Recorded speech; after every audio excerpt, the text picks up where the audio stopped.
करण्यात आहे मोर्चा करण्यात? भारत मुक्ती मोर्चा आणि राष्ट्रीय मुस्लिम मोर्चा यांच्या वतीने संपूर्ण भारतामध्ये 625 जिल्ह्यांमध्ये हे धरणे आंदोलन आयोजित करण्यात आलेलं आहे.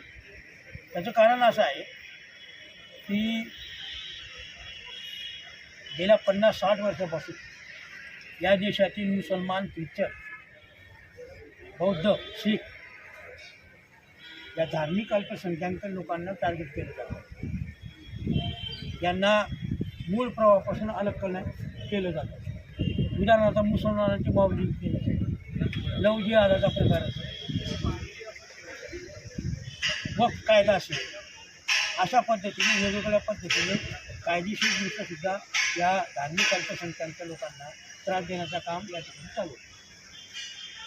हे बंद करण्यासाठी आम्ही भारत मुक्ती मोर्चाचे जे पदाधिकारी आहेत, भारत मुक्ती मोर्चाचे सर्व पदाधिकाऱ्यांनी या धार्मिक अल्पसंख्याक समुदायाच्या समर्थनार्थ आज संपूर्ण भारतामध्ये आम्ही धरणे आंदोलन केले.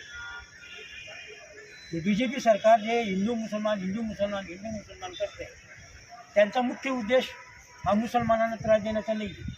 त्यांचा मुख्य उद्देश आहे की या देशामधील शेड्यूल कास्ट, शेड्यूल ट्राइब आणि ओबीसी यांना जे संविधानिक अधिकार मिळालेले ते कसे नष्ट होते, या दृष्टिकोनातून त्यांनी मुसलमानांना टार्गेट केलेलं आहे. आणि ते हिंदू मुसलमान असं करून या भारतामध्ये दंगली घडवतात. याकरता या देशामध्ये हा प्रकार बंद व्हावा म्हणून आम्ही सर्व मिळून SC, ST, OBC आणि याच्यातून कन्वर्ट झालेले शीख, मुस्लिम, जैन, ख्रिश्चन, बौद्ध, लिंगायत या सर्व लोकांनी या धरणे आंदोलनाला जाहीर पाठिंबा दिला. धन्यवाद.